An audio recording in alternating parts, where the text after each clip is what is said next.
ಈ ಧ್ಯಾನ ಕೇಂದ್ರದಲ್ಲಿ ವಿಶೇಷ ಉಪನ್ಯಾಸವನ್ನು ನೀಡಲು ಬಂದಿರತಕ್ಕಂತಹ ಬ್ರಹ್ಮ ವಿದ್ವರಿಷ್ಠ ಕಟವರ್ತಿ ರಾಜಲಕ್ಷ್ಮಿ ಮೇಡಮ್ ಭೀಮಾವರನ್ ಆಂಧ್ರ ಪ್ರದೇಶ ಇವರಲ್ಲಿಯೂ ಪ್ರೀತಿಪೂರ್ವಕವಾಗಿ ವಂದಿಸಿ, ಅದೇ ರೀತಿ ಭಾಷಾ ಅನುವಾದಕ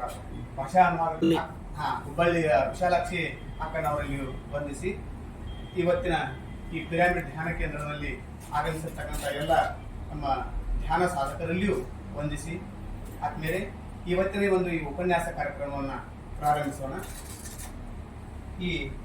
ಇವತ್ತಿನ ವಿಶೇಷವಾಗಿರ್ತಕ್ಕಂತಹ ಒಂದು ವಿಷಯ ಧ್ಯಾನ ಮತ್ತು ಆತ್ಮಜ್ಞಾನ ಅಂತಕ್ಕಂತಹ ತರಗತಿ. ಒಂದಷ್ಟು ನಮ್ಮ ಮಲ್ಲಪ್ಪ ಪಂಕನವರು ಬಹಳ ಆಸ್ಥೆ ವಹಿಸಿ ಈ ಒಂದು ಕಾರ್ಯಕ್ರಮವನ್ನು ಆಯೋಜನೆ ಮಾಡಿದ್ರು. ಹೆಚ್ಚಿನ ಸಂಖ್ಯೆಯಲ್ಲಿ ಜನ ಸೇರಿ ಇದರ ಲಾಭವನ್ನು ಪಡಿಬೇಕಾಗಿತ್ತು. ಕಾರಣ ಏನಂತಂದ್ರೆ ಇವತ್ತಿನ ದಿನದಲ್ಲಿ ನಾವೆಲ್ಲ ಈ ಒಂದು ಕಬ್ಬಿನ ಸೀಸನ್ ಚಲೋ ಇರೋದ್ರಿಂದ 80% ಎಲ್ಲ ರೈತರು ಇಲ್ಲಿ ನಾವೆಲ್ಲರೂ ಪ್ರತಿಶತ 80% ರೈತರು. ಆ ಕಾರಣ ನಮ್ದು 80% ಬೆಳೆ ಅಂದ್ರೆ ಕಬ್ಬು. ಈ ಕಬ್ಬು ಹೊಂಟಿರ್ತಕ್ಕಂಥದ್ದು ಕೆಲಸ ಎಲ್ಲ ರೈತರು ಬಿಜಿ ಇರ್ತಕ್ಕಂಥದ್ದು. ಮುಂದೆ ಸೋಮವಾರ ಆಗಿರೋದ್ರಿಂದ ವರ್ಕಿಂಗ್ ಡೇ ಇದೆ. ಗೌರ್ಮೆಂಟ್ ಜಾಬ್ ಇರಲಿ ಪ್ರೈವೇಟ್ ಇರಲಿ ವರ್ಕಿಂಗ್ ಡೇ ಇರೋದ್ರಿಂದ ಅವರು ಇಲ್ಲ. ಮತ್ತು ಮದುವೆ ಕಾರ್ಯಕ್ರಮ ಹೆಚ್ಚದವರು ಹಿಂಗೆಲ್ಲ ಇರೋದ್ರಿಂದ ಒಂದಷ್ಟು ಬಹಳಷ್ಟು ಜನ ಆಸಕ್ತಿ ವಹಿಸಿದ್ರು. ಆದ್ರೂ ಆ ಒಂದಷ್ಟು ಕಾರಣಾಂತರಗಳಿಂದ ಸಂಖ್ಯೆ ಕಡಿಮೆ ಇರ್ಬೋದು, ಇನ್ನೂ ಬರ್ಬೋದು. ಬಹಳಷ್ಟು ಸಂಖ್ಯೆಯಲ್ಲಿ ಸೇರಿ, ಯಾಕಂದ್ರೆ ಬಹಳಷ್ಟು ವಿಶೇಷವಾಗಿರ್ತಕ್ಕಂಥ ಬಹಳ ದೂರದಿಂದ ಬಂದಿರತಕ್ಕಂತಹ ವಿಷಯ ಬಹಳ ಅದ್ಭುತವಾಗಿರ್ತಕ್ಕಂಥ ಧ್ಯಾನ ಮತ್ತು ಆತ್ಮಜ್ಞಾನ ತರಗತಿ ಅಂತಕ್ಕಂಥದ್ದು ನಾವೆಲ್ಲ ಕೇಳಿ ತಿಳ್ಕೊಳ್ಬೇಕಂತಕ್ಕಂಥ ವಿಷಯ. ಬಹಳ ಅದ್ಭುತ ವ್ಯಕ್ತಿ, ಬಹಳ ಅದ್ಭುತ ವಿಷಯ ಇರೋದ್ರಿಂದ ಆದ್ರೂ ಪರವಾಗಿಲ್ಲ, ನಾವು ಎಷ್ಟು ಇದ್ದಷ್ಟೇ ಆ ಒಂದು ವಿಷಯವನ್ನು ನಾವೆಲ್ಲ ತಿಳ್ಕೊಳ್ಳೋಣ ಅಂತ ಕೇಳ್ತಾ, ಈಗ ಓವರ್ ಟು ವಿಶಾಲಕ್ಷ್ಮಿ ರಾಜಲಕ್ಷ್ಮಿ ಮೇಡಮ್ ಬೇಮಾರ. ನಮ್ಮ ಮೇಲಿದೆ ಅಂತ ನಾವು అర్థ ಮಾಡ್కోవాలి. భగవంతుడు కృప లేకపోతే ఆయన్ని చేరుకునే ధ్యాన మార్గంలో మనము రాలేము, ఉండలేము. ಸೊ ಆ ಭಗವಂತನ ಕೃಪೆ ಇಲ್ಲದೆ ಇದ್ದರೆ ಆ ಭಗವಂತನನ್ನ ಸೇರುವ ಈ ಧ್ಯಾನ ಮಾರ್ಗಕ್ಕೆ ನಾವು ಬರೋಕೆ ಸಾಧ್ಯ ಇಲ್ಲ. ಬಂದರೂ ಅದರಲ್ಲಿ ನಾವು ಇರೋದಿಲ್ಲ. చాలా మంది పూజ ద్వారా కానీ, స్తోత్రాల ద్వారా కానీ, తీర్థయాత్రల వల్ల కానీ భగవంతుణ్ణి చేరుకోవచ్చు అనుకుంటారు. ಸೊ ತುಂಬಾ ಜನ ಪೂಜೆಗಳ ಮುಖಾಂತರ, ಸ್ತೋತ್ರಗಳ ಹೇಳುವುದರ ಮುಖಾಂತರ, ತೀರ್ಥಯಾತ್ರೆ ಮಾಡುವುದರ ಮುಖಾಂತರ ಆ ಭಗವಂತನನ್ನ ಸೇರಬಹುದು ಅಂತ ಅಂದ್ಕೊಳ್ತಾರೆ. కానీ ధ్యానం ఒక్కటే భగవంతుణ్ణి చేరుకునే మార్గం అని మన ఉపనిషత్తులు చెప్పాయి. ಆದರೆ ಆ ಭಗವಂತನನ್ನ ಸೇರುವ ಏಕೈಕ ಮಾರ್ಗ ಯಾವುದು ಅಂದರೆ ಧ್ಯಾನ ಮಾರ್ಗ ಅಂತ ಉಪನಿಷತ್ತುಗಳು ಹೇಳ್ತಾರೆ. మరి అందువల్లే మేము వెంకటేశ్వర స్వామి గుడి కట్టినా పూజ కంటే ధ్యానం గొప్పది అని మరి మేము ధ్యానమే ప్రచారం చేస్తున్నాము. ಇವರ ಒಂದು ಫ್ಯಾಮಿಲಿಯಿಂದ ಒಂದು ದೊಡ್ಡ ವೆಂಕಟೇಶ್ವರ ಸ್ವಾಮಿ ಗುಡಿಯನ್ನ ಕಟ್ಟಿದ್ದಾರೆ. ಆದರೂ ಕೂಡ ಧ್ಯಾನದಿಂದ ಮಾತ್ರವೇ ಆ ಭಗವಂತನನ್ನ ಸೇರ್ಕೋಬಹುದು ಅಂತ ಹೇಳಿ ಈ ಧ್ಯಾನ ಪ್ರಚಾರ ಮಾರ್ಗದಲ್ಲಿ ಇದ್ದಾರೆ. పూజ అన్నది భగవంతుడు ఉన్నాడని ఒప్పుకోవడం. ಪೂಜೆ ಅಂದ್ರೆ ಆ ಭಗವಂತ ಇದ್ದಾನೆ ಅಂತ ಒಪ್ಪಿಕೊಳ್ಳೋದು. ధ్యానం అన్నది భగవంతుణ్ణి చేరుకోవడానికి ప్రయత్నించడం. ಧ್ಯಾನ ಅಂದ್ರೆ ಆ ಭಗವಂತನನ್ನ ಸೇರಿಕೊಳ್ಳೋಕೆ ಮಾಡುವ ಪ್ರಯತ್ನ. అందుకే ఈ ప్రపంచంలో అందరూ కూడా మరి పూజ చేస్తారు, కానీ ధ్యానంలోకి అందరూ రాలేరు. ಈ ಪ್ರಪಂಚದಲ್ಲಿ ಎಲ್ಲರೂ ಪೂಜೆಯನ್ನ ಮಾಡ್ತಾರೆ, ಆದ್ರೆ ಎಲ್ರಿಗೂ ಧ್ಯಾನಕ್ಕೆ ಬರೋದಕ್ಕೆ ಸಾಧ್ಯ ಆಗ್ತಾ ಇಲ್ಲ. ఎందుకు అందరూ రాలేరు అని మనం విచారణ చేస్తే అందరికీ భగవంతుడిని చేరే అర్హత లేదు అని మనకు అర్థం అవ్వాలి. ಸೊ ಎಲ್ಲರೂ ಯಾಕೆ ಧ್ಯಾನಕ್ಕೆ ಬರೋದಕ್ಕೆ ಸಾಧ್ಯ ಆಗ್ತಾ ಇಲ್ಲ ಅಂತ ನಾವು ಯೋಚನೆ ಮಾಡಿದ್ರೆ ಎಲ್ಲರಿಗೂ ಆ ಭಗವಂತನನ್ನ ಸೇರುವ ಅರ್ಹತೆ ಇರೋದಿಲ್ಲ. మరి ఈ అర్హత ఎలా వచ్చింది మనకి అని తెలుసుకుందాం. ನಮ್ಗೆ ಈ ಧ್ಯಾನಕ್ಕೆ ಬಂದವರಿಗೆ ಈ ಅರ್ಹತೆ ಹೇಗ್ ಬಂದಿದೆ? మరి భోజనం రెగ్యులర్గా తింటాం, పడక రెగ్యులర్గా ఉంటాం, మరి ధ్యానం కూడా రెగ్యులర్గా ఉండాలనిపించినప్పుడు మనం హుషారుగా చేస్తాం.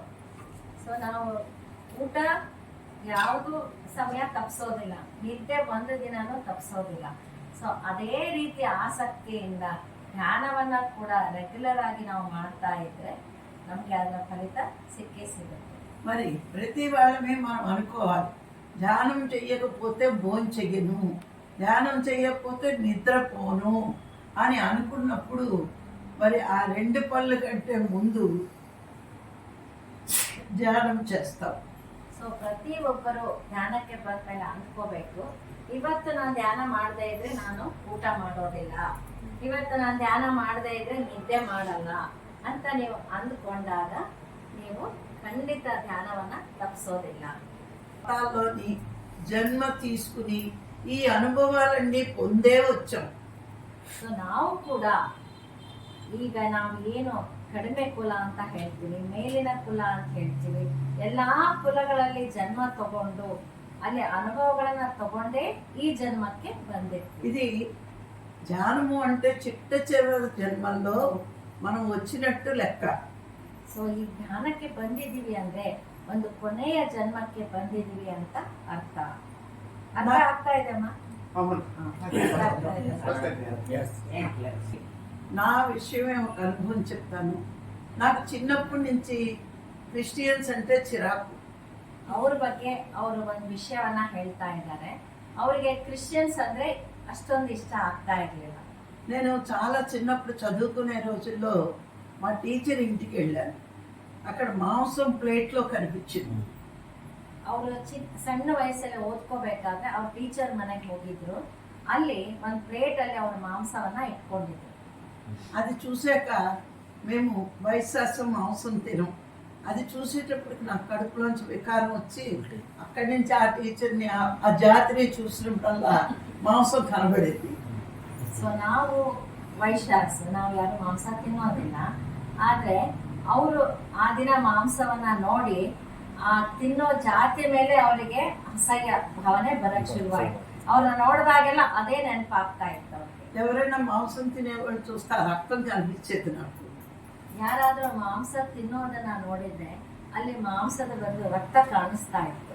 మాకేమో చిన్నతనం నుంచి మడి ఆచారం శుభ్రం ఇవన్నీ నేర్పేవారు.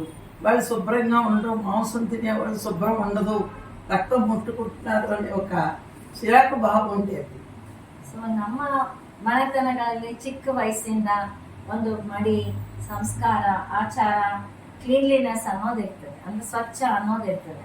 ಆದ್ರೆ ಅವರು ಸ್ವಚ್ಛವಾಗಿರೋದಿಲ್ಲ, ಮಾಂಸ ಮುಡ್ತಾರೆ, ಅಂದ್ರೆ ರಕ್ತ ಮುಡ್ತಾರೆ, ಅವರು ಸರಿಯಾಗಿ ಸ್ವಚ್ಛವಾಗಿರೋದಿಲ್ಲ ಅನ್ನೋ ಭಾವನೆ ಅವರಲ್ಲಿತ್ತು. మరి నేను ఇన్స్టిట్యూట్ పెట్టి 500 మంది స్టూడెంట్స్కి ఫ్రీగా అన్ని కోచింగ్ ఇచ్చేదాన్ని.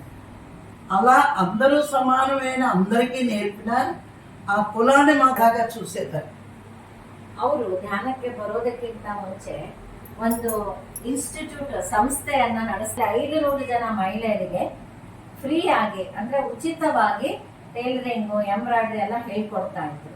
ಅಲ್ಲಿ ಎಲ್ಲಾರು ಬಂದ್ರು, ಆ ಕ್ರಿಶ್ಚಿಯನ್ರ ಮಾತ್ರ ಇವರು ಸ್ವಲ್ಪ ಬೇರೆಯಾಗಿ ನೋಡ್ತಾ ಇದ್ರು.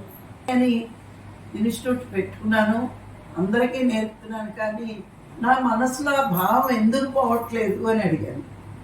ಆಗ ಅವರ ಈ ಭಾವನೆಯನ್ನ ಯಾವ ರೀತಿ ಹೋಗಿಸ್ಕೋಬೇಕು ಗೊತ್ತಾಗದೆ ಪತ್ರಿಜಿ ಅವರಿಗೆ ಕೇಳಿದ್ರಂತೆ.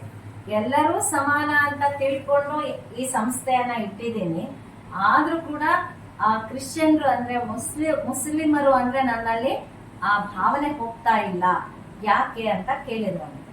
అప్పుడు సార్ చెప్పారు, ఎవ్వరూ పుట్టుకతో అజ్ఞానంగా ఉండరు, మాంసం తినరు, వాళ్ళ తల్లిదండ్రులు వాళ్ళకి నేర్పిన మూలాన్ని ఆ కులం అలా తింటున్నారు అని చెప్పారు.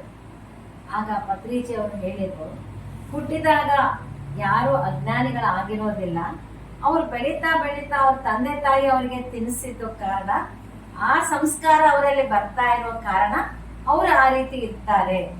మరి నువ్వు వాళ్ళని ఎంత అసహించుకుంటావో అన్ని జన్మలు మళ్ళీ అదే కులంలో పుడతావు అని చెప్పారు. ನೀನು ಅವರನ್ನ ಎಷ್ಟು ಅಸಹಿಸ್ಕೊಳ್ತೀಯೋ ಅಷ್ಟು ಜನ್ಮಗಳು ಅದೇ ಕುಲದಲ್ಲಿ ಮುಂದೆ ನೀನು ಹುಡ್ತೀಯಾ. అసహించుకోవద్దు.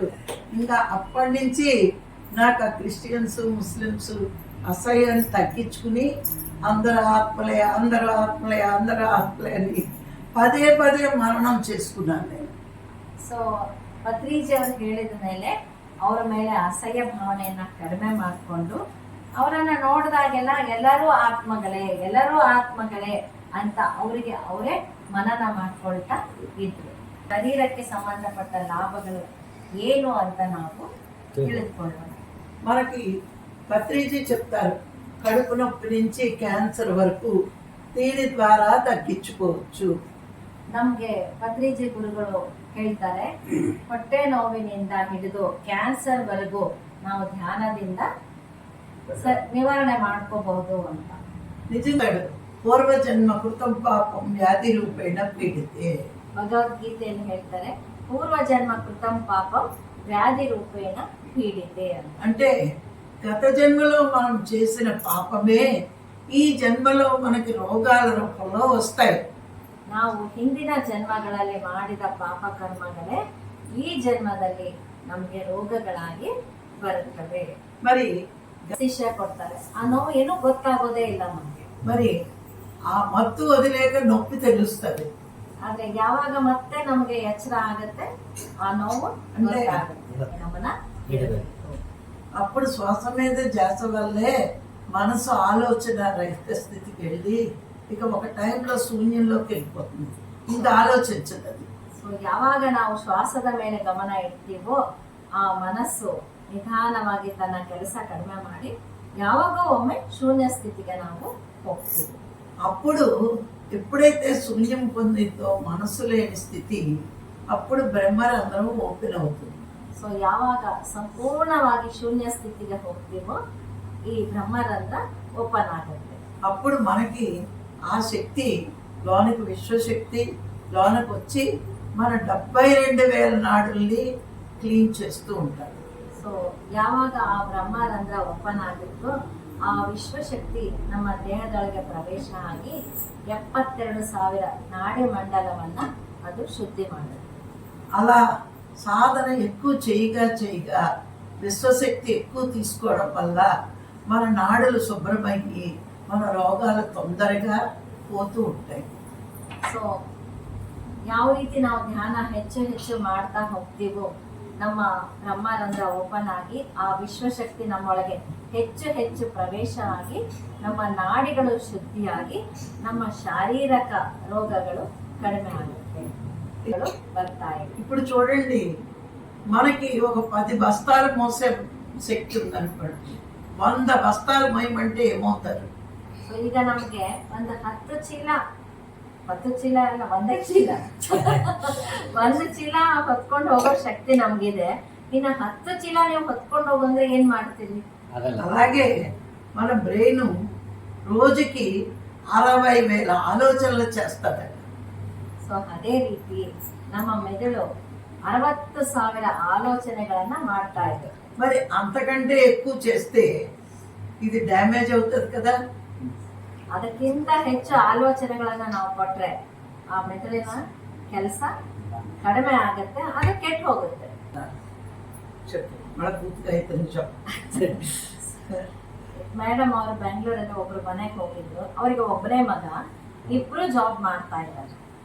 ఆ పిల్లోడు నేను సాయంత్రం క్లాస్ అయ్యి ఇంటికి వెళ్ళాక అప్పటికి ఎప్పుడు కూర్చున్నాడో ల్యాప్టాప్ దగ్గర తెలియదు. రాత్రి 11 అయినా అది అప్పట్లేదు. ಸೊ ಮೇಡಮ್ ಅವರು ಕ್ಲಾಸ್ ಮುಗಿಸಿ ಮನೆಗೆ ಹೋದ್ರು. ಅವನು ಯಾವಾಗ ಮೊಬೈಲ್ ನೋಡೋದಕ್ಕೆ ಕೂತ್ಕೊಂಡಿದ್ದಾನೋ ಲ್ಯಾಪ್ಟಾಪ್ దగ్గర కూర్చున్నాడు. ಲ್ಯಾಪ್ಟಾಪ್ ಹತ್ರ ರಾತ್ರಿ 11 ಗಂಟೆ ಆದ್ರೂ ಅದ್ರ ಮುಂದೆ ಕೂತಿದ್ದಾನೆ. మరి వాళ్ళ అమ్మ లేచి అన్నం తినరా అన్నా, అది ఆపరా అన్నా, వాళ్ళ అమ్మని కొట్టినంత పని చేసేసి కొట్టినాడు. ಸೊ ಅವರಮ್ಮ ಊಟ ಮಾಡುವ ಅದನ್ನ ಆಫ್ ಮಾಡು ಅಂತಂದ್ರೆ ಅವ್ರ ಅಮ್ಮಗೆ ಇನ್ನೇನು ಹೊಡೆಯೋದಂದ್ರೆ ಕಡಿಮೆ, ಅಷ್ಟು ಸಿಟ್ಟು ಮಾಡ್ತಾ ಇದ್ದಾನೆ. మరి తల్లిదండ్రుల మీద ఈ రకం ప్రభావం ఉంటే ఇక పెద్ద అయ్యాక తల్లిదండ్రులు ఏం గౌరవిస్తారు? చిన్నప్పుడే గౌరవించలేము. ಅಷ್ಟು ಚಿಕ್ಕ ವಯಸ್ಸಲ್ಲೇ ತಂದೆ ತಾಯಿ ಮೇಲೆ ಈ ರೀತಿಯಾದ ಭಾವನೆ ಇದ್ರೆ ಇನ್ನ ಅವ್ರ ವಯಸ್ಸಾದ್ಮೇಲೆ ತಂದೆ ತಾಯಿಯನ್ನ ಎಲ್ಲಿ ನೋಡ್ಕೊಳ್ತಾರೆ? ಹೊಲದ ಕೆಲ್ಸಕ್ಕೆ ಹೋಗಿದ್ವಿ, ಏನೇ ಮಾಡಿದ್ರು ಕೂಡ ನಾವು ಫಿಸಿಕಲ್ ಲೈಫಿಗೆ ಉಪಯೋಗ ಆಗಿರುವಂತ ಒಂದು ಇದಕ್ಕೆ ಮಾಡ್ತಾ ಇದ್ವಿ. ಹೌದಾ? ನಮ್ಮ ಆತ್ಮಕ್ಕೆ ನಾವು ಏನ್ ಮಾಡ್ತಾ ಇದೀವಿ ಒಂದು ಪ್ರಶ್ನೆ ಮಾಡ್ಕೊಳ್ಳೋಣ. ಆತ್ಮ ಅಂದ್ರೆ ಯಾರು ಅಂತ ತಿಳ್ಕೊಂಡಿದೀವಿ ನಾವು? ಭಗವಂತ, ಸಾಕ್ಷಾತ್ತು ಭಗವಂತ. ಆತ್ಮ ಇಲ್ಲದಿದ್ರೆ ನಮ್ಗೆ ಈ ಕಣ್ಣಿಂದ ನೋಡಕ್ಕಾಗತ್ತಾ? ಕಿವಿಯಿಂದ ಕೇಳಕ್ಕಾಗತ್ತಾ? ಮೂಗಿಂದ ಶ್ವಾಸ ತಗೊಳಕ್ಕಾಗತ್ತಾ? ಬಾಯಿಂದ ಮಾತಾಡ್ಲಿಕ್ಕಾಗತ್ತಾ? ಏನಾಗುತ್ತೆ ಹೇಳಿ? ಆತ್ಮ ಯಾವಾಗ ಮೇಲೆ ಹೋಗುತ್ತೋ ಅವಾಗ ಈ ಶರೀರದ ಕೆಲಸವೇ ನಿಂತು ಬಿಡುತ್ತೆ ಅಲ್ವಾ? ಹೌದಾ ಅಲ್ಲ ಹೇಳಿ? ಹೌದು.